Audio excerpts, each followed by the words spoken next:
आएगा, सबसे आखिर में मेरा महबूब आएगा, उसका नाम ज़मीन पे मोहम्मद होगा, आसमानों में अहमद होगा।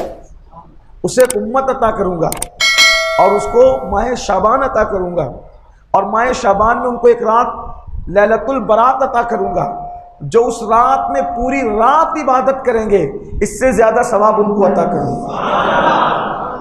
ये सदियों में जो सवाब कमा रहा है उससे ज़्यादा सवाब उनको दूंगा जो शब बरात में इबादत करे। कितने खुश नसीब हो। लेकिन अभी से प्लान सेट होगा बहुत सारे लोगों का कि रात में करना क्या है।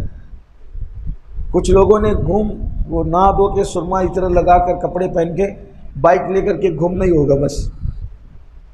कुछ लोगों ने पैदल घूमना होगा, कुछ कब्रिस्तान जाएंगे फिर वापस घूमते फिरते आएंगे और आकर के सो जाएंगे, फजर भी नहीं पड़ेगी, है ना, यही होगा।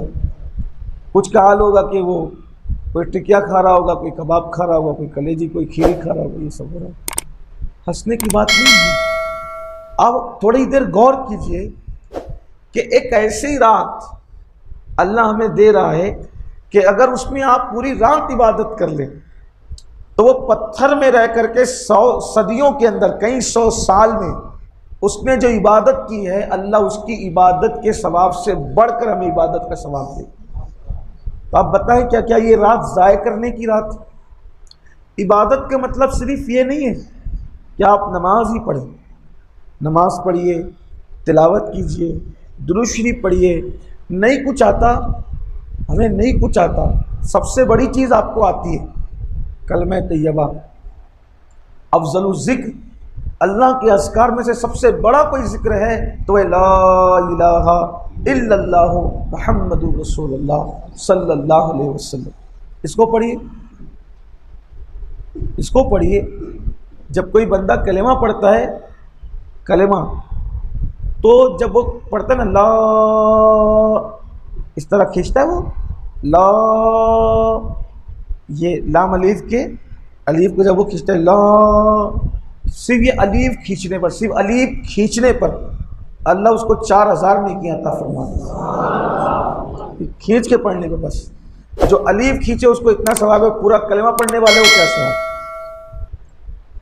बड़ी नेमतें उसकी, उसके करम में कोई कमी नहीं, हमारी तलब में कमी है, उसके अता में कोई कमी नहीं। नहीं कुछ आता, कलेमा पढ़ो, अस्तगफिरुल्लाह अस्तगफिरुल्लाह पढ़ो, सुभान अल्लाह अल्हम्दुलिल्लाह हम पढ़ते रहिए। दुआ करो, खूब दुआ मांगो। जैसे सूरज गुरूब होता है 14 तारीख का, शाबान की 14 का सूरज गुरूब होता है, तो अल्लाह पहले आसमान पे तजल्ली करता है जैसा कि उसकी शान। तजल्ली करने का मतलब अब लोग नहीं समझते, तो हमारे आम फहम जो समझाने वाले वो ऐसा कहते हैं कि अल्लाह अपनी शान के मुताबिक पहले आसमान पे आता है। हालांकि वो आने जाने से, चलने फिरने से पाक है। वो इन लोग समझाने के लिए इसी बात करते हैं कि उसकी तजल्ली होती है, उसके नूर की तजल्ली होती है। और पहले आसमान पे नुज़ूल जलाल फरमाता है, तजल्ली फरमाता है, और फिर वो कहता है मेरे बंदो तुमको जो मांगना है मुझसे मांगो, मैं तुम्हें अता करूँगा। गुरूब आफ्ताब से लेकर फजर तक वो यही कहता रहता है कि मुझसे मांगो, क्या मांगते हो मैं तुम्हें दूंगा। अब जब वो खुद कह रहे हैं कि मुझसे मांगो क्या मांगते हैं मैं तुम्हें दूंगा, और हम लोग घूम रहे होते हैं, खा पी रहे होते हैं, सो गए होते हैं, कितनी जफाकारी है कि सखी कह रहा है, जव्वाद कह रहा है, ए भिखारियों आज हमने अपने खजाने के मुंह खोल दिए, क्या मांगना है मांगो। बल्कि कहता है रोज़ी मांगना है मांगो मैं तुम्हें दूंगा, औलाद मांगना है मांगो मैं तुम्हें दूंगा, सेहत मांगना है मांगो मैं तुम्हें दूंगा, जो तुम मांगोगे मैं तुम्हें दूंगा। और फिर कहता है इन्नल्लाह ला युखलिफुल मियाद, कि बेशक अल्लाह का वादा कभी झूठा नहीं होता, वो सच्चा वादा करता, उसका वादा सच्चा है। तो जब मांगने का वक्त है तब गायब हो जाते हैं। औरों से मांगेंगे, कारपोरेटर अगर कहे ना कि मुझे वोट दो मैं ये काम कर दूंगा, तो उस पर यकीन कर लेते हैं कि ये कर देगा। झूठों पे, मक्कारों पे, अपने जैसे इंसानों पे यकीन करते हो, और उस सच्चे खुदा पर कब यकीन करोगे। और फिर मांगते भी है तो मांगने का तरीका ही नहीं पता है, इधर देखा उधर देखा, अल्लाह ये दे अल्लाह वो दे। आप मुझे बताओ, इस तरह से बेतवज्जोही से अगर बच्चा अपनी माँ से मांगे तो माँ भी नहीं देती, माँ भी लाइट लेती है, हल्के में लेती है। बच्चा अगर माँ को बोले ना उधर देख के कि अम्मी मुझे गाड़ी दिला दो, अम्मी मुझे स्कूल का बस्ता दिला दो, तो माँ भी हल्के में ले। जब तक के बच्चा खेलता होता है। मैं आज आपको एक मांगने का तरीका जो हमारे बुजुर्गों ने बताया है वो आपको बताऊं, आपको समझ में आएगी मेरी बात। जब तक बच्चा खेलता होता है, माँ कहती है कि चलो अभी मुन्ना खेल रहा है, कपड़े धुल लूं, अभी चाय बना लूं, शौहर के लिए खाना तैयार कर लूं, है ना।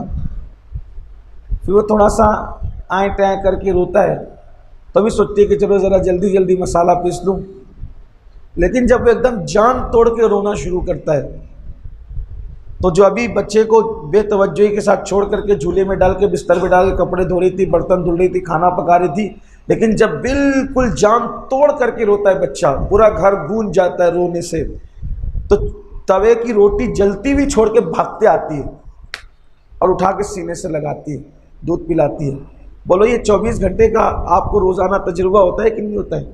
जिनके घर में बच्चे हैं उनको ये तजुर्बा है कि जब बच्चा जान तोड़ कर रोता है तो माँ दौड़ कर आती है, वो रोटी जली तो जली, पत्थर के ऊपर कपड़े पड़े तो पड़े, वॉशिंग मशीन के अंदर कपड़े पड़े तो पड़े, जो नुकसान होता है होता रहे, बिल्ली दूध पी रही है तो पीती रहे, मसाले में कुत्ता मुंह डाले तो डालता रहे। बच्चे ने जब जान तोड़ के रोया, माँ भागते हुए आई और सीने से लगाया।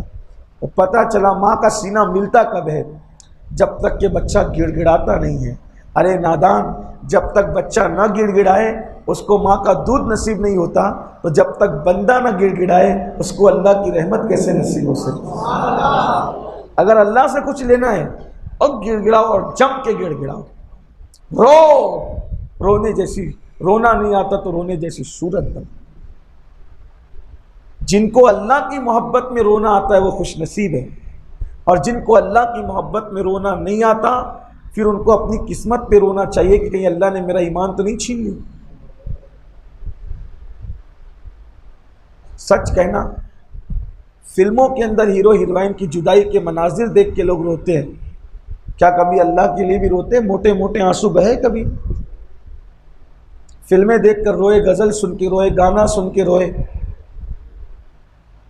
कोई इमोशनल कहानी सुन के रोए, सब बहुत रोया। दोस्तों से बिछड़ने पे रोए, नाना की मैयत पे रोए, दादा की मैयत पे रोए, कभी अल्लाह के लिए भी रोया?